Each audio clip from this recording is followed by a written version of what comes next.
Our next session, Beyond Our Border, Comprehensive Economic Trade Agreement, CETA. Our speakers are Khawar Nasim and Wang. Khawar Nasim, Senior Trade Commissioner of the Canadian Embassy in the Netherlands. Following completion of his MBA from McGill in 1993, Khawar joined the Department of Foreign Affairs and International Trade. While in Ottawa, he served in the European Trade, Investment, and Technology Division and has completed 3 postings in Europe: Rome, Barcelona, and then Rome again as Minister Counselor. He then took leave from the department to work as Vice President, External Affairs at Yamana Gold of Toronto in 2014. In 2014, he returned to the department to accept the assignment as Counselor Commercial in The Hague. I'm also going to introduce Wang. Khawar will speak first, followed by YK. So Wang, a trade policy analyst, has been with Agricultural and Agri-Food Canada for 8 years. Under the Market Access Secretariat, he is leading a coordinated effort to promote the Canada-EU Comprehensive Economic and Trade Agreement and related requirements for agriculture and agri-food. Previous to this, he worked on various multilateral and bilateral trade negotiation issues. Please join me in welcoming Khawar and YK.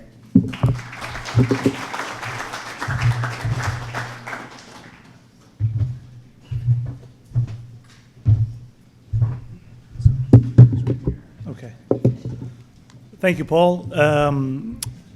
As I mentioned, I live in the Netherlands, so I flew in last night, and boy, are my arms tired. You can tell I spend a lot of time with my kids, and that really goes over well, that joke. I want to start by thanking Lori and the team from Guelph.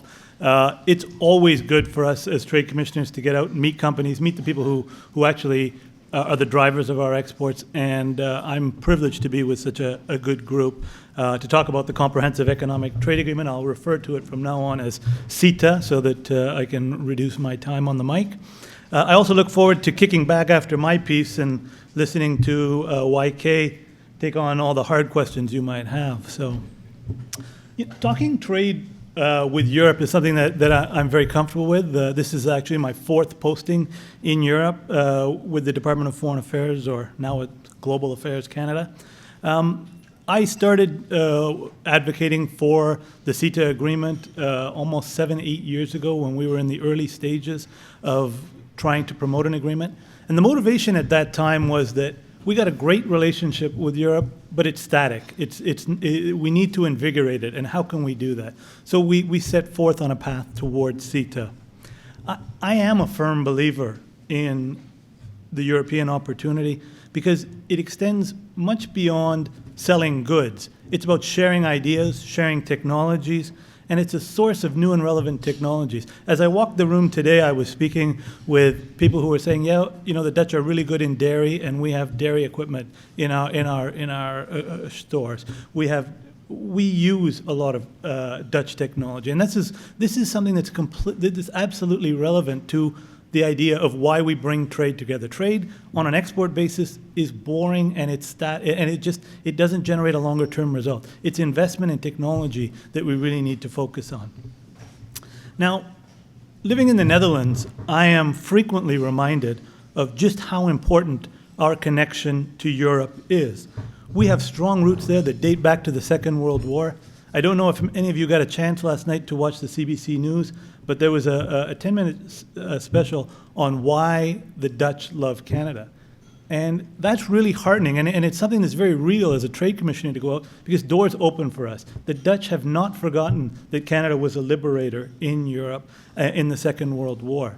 And this connection, it extends, and it extends around the room. I was listening today as Portuguese, Greek, Italians, all around the room, Ezio, we have other individuals, all from all across Europe. These are the strengths and the factors that bind us together. And that's why I think we need to do more with Europe. We need to build on those roots and expand our sort of approach to that market.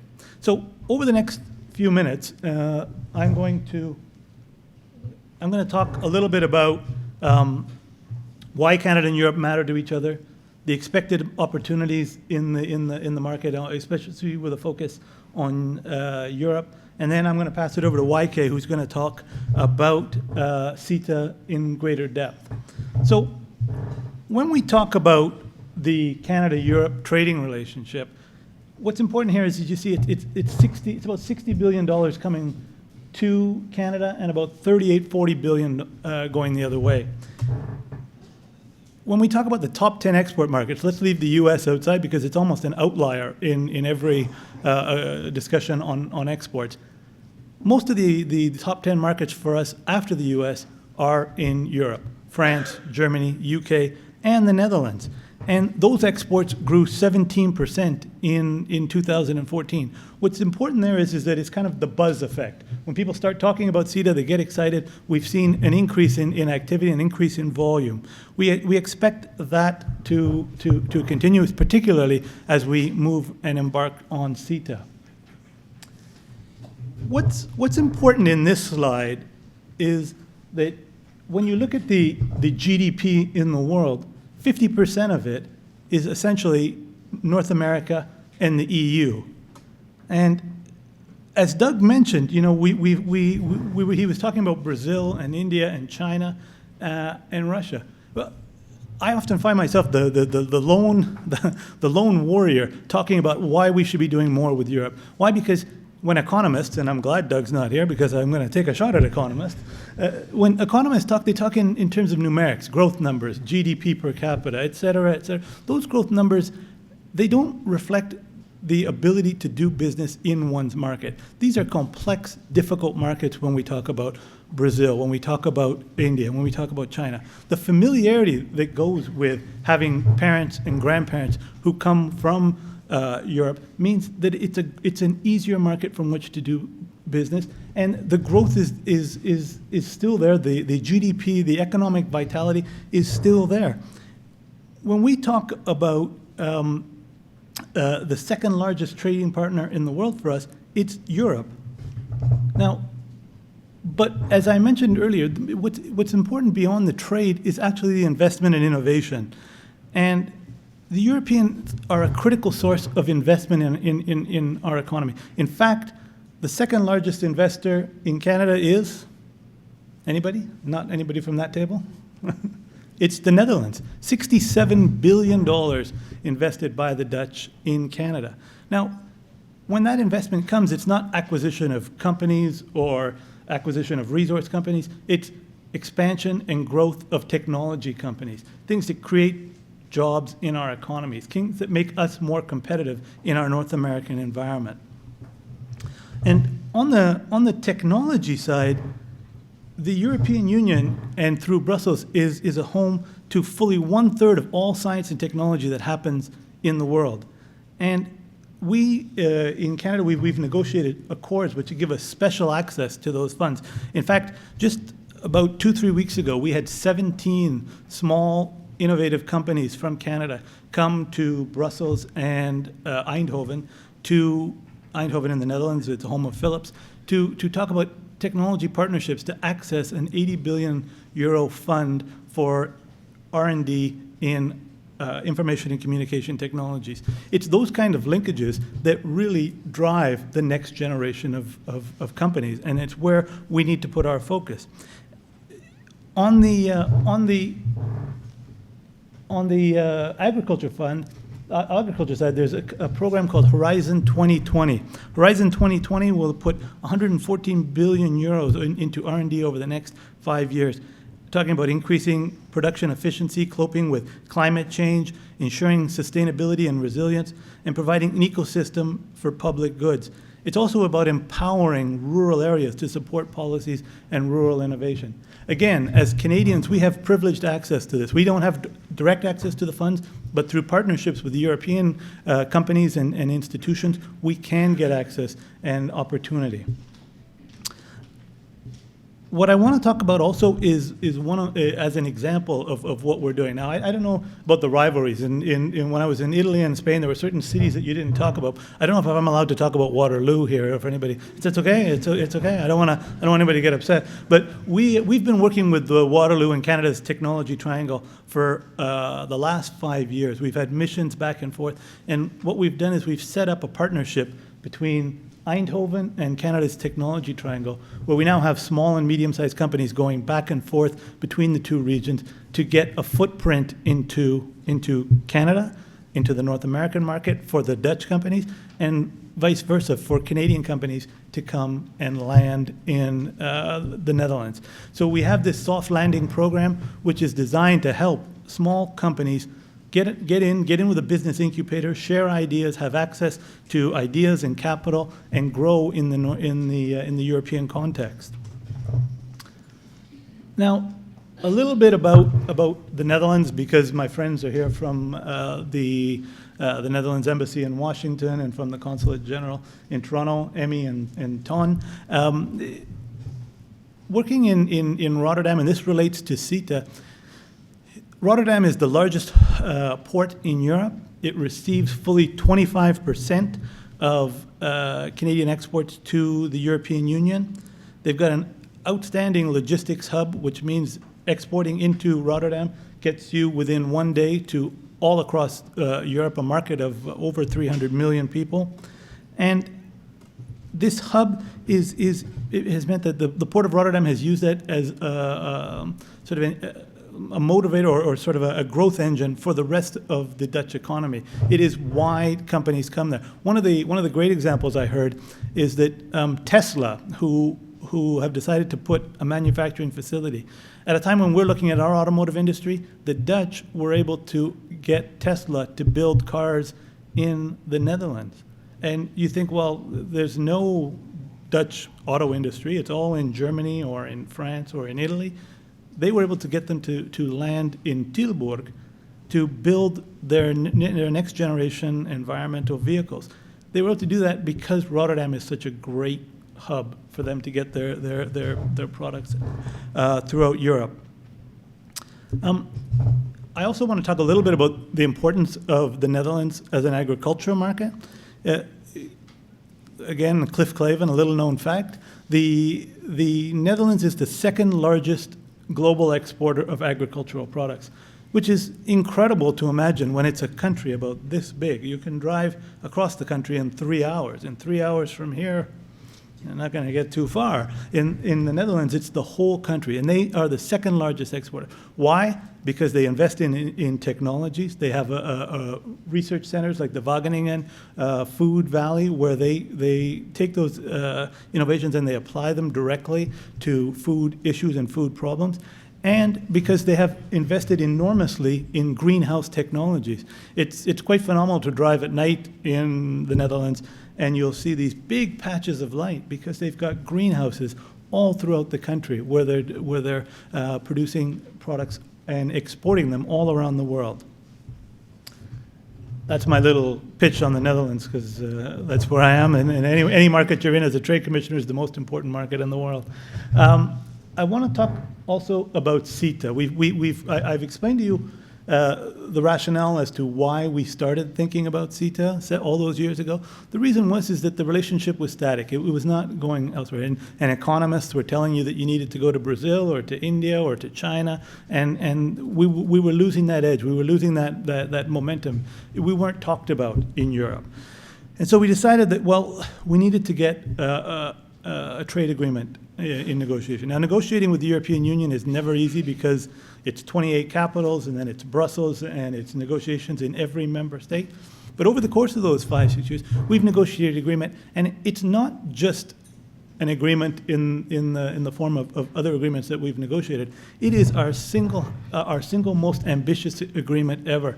If you look here, we're talking about removing 98% of EU tariff lines when it comes into effect, or within 7 years. We're talking about 94% and 95% in agriculture. That's enormous for agricultural products when you think of just how difficult these markets have traditionally been when we talk about French or Italian or otherwise. Even our own domestic market, it has required an intense negotiation effort. It will be the only one, once it comes into agreement, it will be the only one in the G7, will be the only country to have this preferential access. And, beyond that, it also provides access to movement of people. It provides access to governmental tenders and contracts. We're seeing a greater integration of the economies once it comes into effect. So great, and it's really fun being in the Netherlands, because every time you talk to the Dutch and you say, well, we really want your support on CETA, they'll say, yeah, you've got it. When does it come into effect? And they're almost bored with the fact that we keep mentioning CETA, and I keep saying, well, advocacy efforts are aside, we now have to move to the implementation. And as I mentioned, when you deal with the European Union, it's not, shall we say, straightforward. It's not always as easy as we might otherwise hope. So where it is right now is the lawyers are looking at the text. We have an agreed upon text. It was signed off last year by Prime Minister Harper and Juan Manuel Barroso in Toronto. The text is sealed. It's being reviewed by lawyers who go through everything line by line to make sure it meets all of our, it's okay, and then it's being translated. It will go to the European Parliament for a vote, and then we have a period where either it will be a single point ratification, or it will go to ratification in the individual member states. We anticipate that if everything goes well, we're looking at early 2017 for the actual implementation of the agreement. But I don't want you guys to wait until that time. The European Union market is still about $3 billion of exports for Canadian products. We see a lot of interest in soybeans, flax, durum wheat, specialty products that come out of Canada. We see frozen foods, superfoods.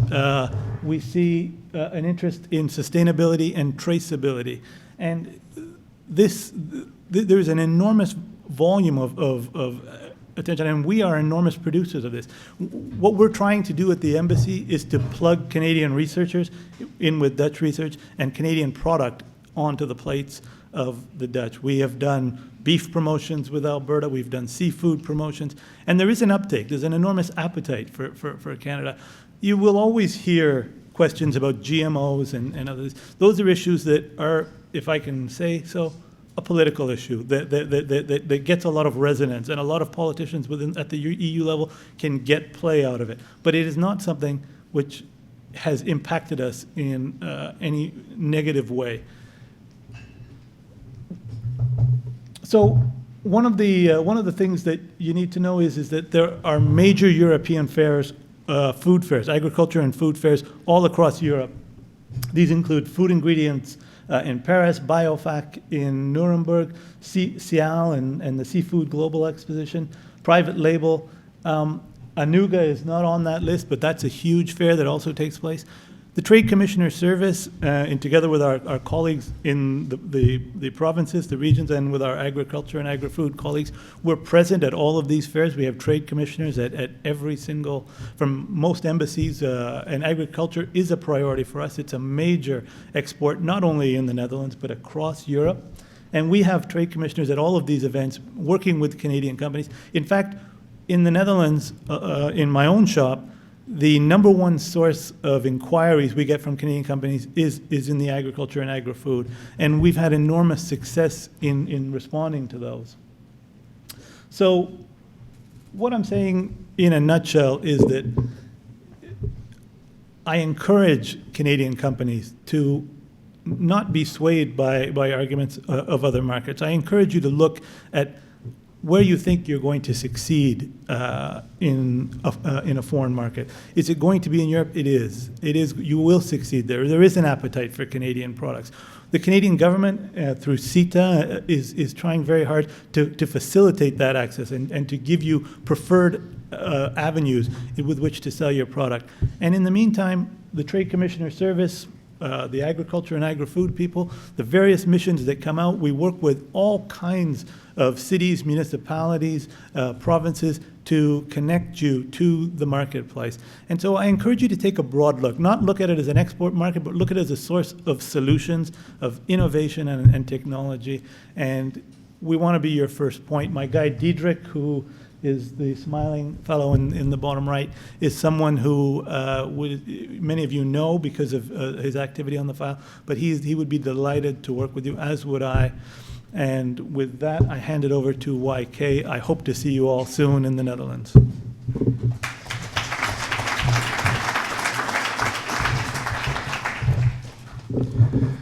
Thanks, everybody, and thanks, Khawar. So as mentioned, I'm YK. I work in the Market Access Secretariat, and my colleagues and I work directly on the implementation of the CETA agreement. So we're very happy to be here today because it's important for us to get out here and to really understand the issues that exporters are facing under CETA, as well as exporting in general to the EU. So I'm here to talk about Ontario and specifically what we're doing to make this market more accessible. So moving to Ontario, Ontario does represent a large share of the agricultural exports to the EU, over 1/4 in relation to the rest of the other provinces in Canada. And you'll notice, and the landscape for Ontario, they are our largest food and beverage processing sector, have a large food and processing sector in Canada. They face an average of 13.9% in EU agricultural tariffs, but some of the products of interest in Ontario, you'll see, are fruits, vegetables, processed fruits, and bulk commodities. So you'll see here, as in context of Canada, Ontario has a lot of key sectors. They represent a large share of the pie. So it's this dynamic agricultural landscape that illustrates the diverse opportunities that the province has in the EU market. So what we're doing to make this market more accessible? Well, under CETA, with almost 94% of EU ag tariffs duty-free upon entry into force, Ontario exporters will be more competitive compared to their foreign competitors who do not have a free trade agreement with the EU. Most of Ontario's diverse agricultural products will now enter the EU market duty-free upon entry into force, and tariffs will be immediately duty-free, for example, on pet food, maple syrup, frozen fruits and vegetables, frozen French fries, jams and jellies, canola and soybean oil. And other tariffs will be phased out over, for example, 7 years, including for durum wheat, common wheat, rye, barley, and oats. So in addition, CETA will establish duty-free tariff rate quotas for specific products, giving Canadian exporters yearly duty-free access, including pork, 80,549 tons, beef, 50,000 tons, for beef and veal. And these quota volumes will be gradually phased in over a 5-year period in 6 installments. The bison TRQ will be provided immediately upon implementation. And the low and medium quality wheat TRQ will have a transitional 7-year TRQ, after which time the duty will be eliminated in its entirety and the volume unlimited. So CETA Canadian exporters will have a clear, favorable rules that take into consideration Canada's supply chain to determine which goods are considered made in Canada and eligible for a preferential tariff treatment. CETA's rules of origin strike a good balance, respecting the real-world sourcing patterns of Canadian and European companies, while encouraging production to take place in Canada or the EU. This requirement ensures trade agreement preferences are not enjoyed by other countries via transshipments. So Canadian exporters must satisfy the applicable product-specific rules of origin to benefit from the tariff preferences. And to determine your product-specific rules of origin that applies to your product, you must identify your harmonized system code, or HS code, by consulting the EU's product classification system or by submitting a request to the EU binding tariff information system to seek an advanced ruling. The BTI system provides Canadian exporters with the opportunity to obtain a binding written ruling prior to export, and it provides certainty to exporters regarding the tariff treatment that their product will receive, as well as the rules of origin that the products must satisfy in order to receive the tariff preferences.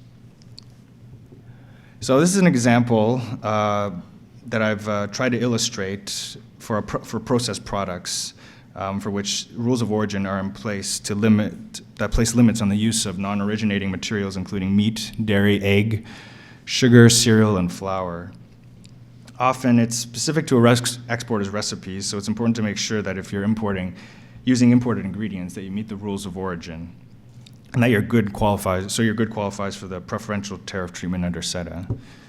So in the case of sugar-containing products, you'll see the threshold for maximum amount of non-originating sugar that may be used in the production of your good is specified in the product-specific rules of origin requirements, and the maximum amount varies depending on the final product that you make. So you'll see here that it ranges from 10% all the way to 60%. I've given some examples based on our own understanding of the products, but these is not an exhaustive list, and many others do apply. So these volume-limited quotas allow for certain processed products exported from Canada to use higher ingredient percentage of non-originating ingredients that still obtain duty-free preference under CETA. So, So recognizing that some processed products are using relatively high portions of non-originating ingredients, CETA also includes rules of origin quotas. But before I go into that, this is an example of honey grain cereal. You can see that it's broken down based on percentage of the different types of products, ingredients that you're allowed to use. There are strict requirements, so you'll have to go through each product to determine the HS code and identify which rules of origin apply to you. So going into the quota, you can check your product to determine if your product qualifies to be exported under the quota. The quota will be reviewed every 5-year period as per the agreement, and based on the review, a quota may be increased by a specified volume amount. So these are the 4 quotas outlined. They are specific to particular HS codes, so it doesn't apply to every product. But if your product includes higher than normal non-originating ingredients outside the product-specific rules of origin requirements, you may be eligible to use these quotas. But to reiterate, CETA does not change existing requirements. These examples are just some of the requirements that still remain in place once CETA enters into force. If you have any questions, you can always contact CFIA via their website or send an inquiry to the Mass SAM single window account, where we'll be directed to an expert, likely me, and I will answer your question. And to conclude, these are other list of resources available to you, in addition to the senior trade commissioners in the Netherlands and across Europe. Here in Ottawa, we have the single window. We also have a comprehensive website. We're trying to create a one-stop shop for everybody to get their information on CETA. And we are creating other tools, including using social media. So you can follow the Canadian Mission in Europe on Twitter, where we've created a number of tweets to try and inform industry stakeholders on the benefits and the preferences under CETA. That's it. So if you have any questions for Khawar or I, feel free.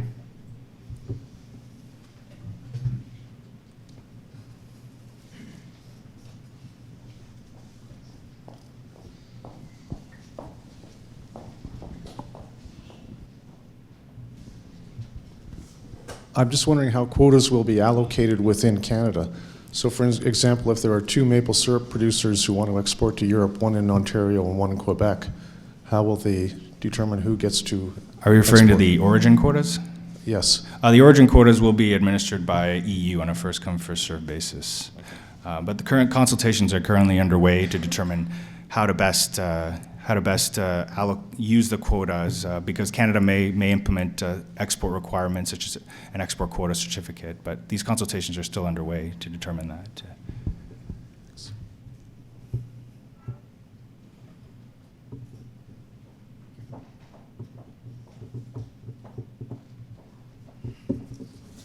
Thank you.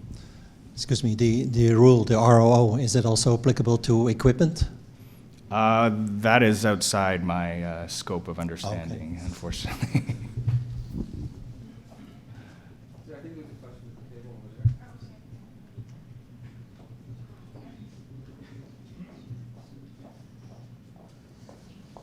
And then there's one way on the other side. My question is just, as your slides has shown, I work in the grains and oilseed business, and the EU is one of our biggest markets for both soybeans and corn. And both of you have really talked about the need for innovation. And one of the biggest innovations that we have in grains and oilseed is biotechnology. And one of our single biggest challenges that we have with the EU is approval processes for new biotechnology traits within the EU. It's really hindering us here in Canada. There's a number of companies that have new traits that are available that we'd like to commercially produce in Ontario, but unfortunately cannot because they don't have the EU approval yet. I'm just wondering, through CETA, what processes are either a part of the agreement or are potentially being talked about that can address that process? Yes, we are doing an ongoing advocacy effort to try and inform the EU on the benefits of biotechnology. But under CETA, there will be bilateral fora established to discuss these ongoing market access issues in the context of CETA, as well as we have other fora as well that we continue to advocate on biotechnology issues. I would just add that we also have what's called the trade irritants. Sorry, that was very irritating. We also have the Trade Irritants Forum, where we meet regularly with the European Union to discuss issues where there are trade impediments which are unfair. So I will share with you my card. Please advise us, and we can have that issue raised at the next meeting. Will they meet quarterly? Let me fall again. Thank you. Have there been any attempts through CETA to improve facilitation of interpretation of regulations, so by CFA? I'll just give you an example. I was involved for a processor in developing and exporting a product to the EU a few years ago, and it happened to contain meat. And because of that, that was a journey that was quite an adventure. But essentially, we couldn't get an interpretation of what the reg meant or how to comply with it. So I guess, again, back to the question, is there a means, was there any work done with CFIA in terms of facilitating regulatory access? Yeah, this is why the Market Access Secretariat is responsible for for implementation of free trade agreements. One of our mandates is to help exporters understand the agreement, understand also existing rules in place. So we have an ongoing dialogue with CFI. We work closely with CFIA to help exporters understand these rules and regulations. So if your question is specific, you can send it to the Mass Single Window, and it will, again, probably direct it to me to answer. And we would work with CFIA to understand the question, but also to understand which regulations apply and how to interpret those regulations. If there is open interpretation of an EU regulation, then we'd work with our EU counterparts to better understand the definition of specific details within the regulatory regime that they have. Sorry, just one more point to add on that. As we started down the path of CETA, one of the things we have implemented is we now have a CFIA officer based in Brussels who does this sort of troubleshooting directly with the European Union and visits our sites. We brought her recently to the port of Rotterdam because of issues that we were having about goods that were arriving in the port and through the paperwork, and they were ending up in the port for too long. So these are issues that we anticipate, and CFIA has an officer there, and I'd be glad to put you in touch with them.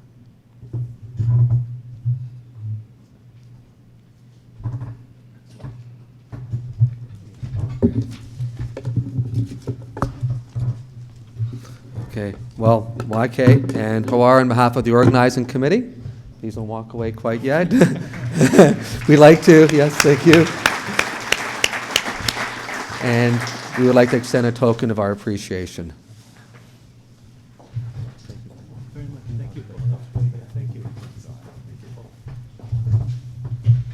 Adam, follow up. Thank you very much.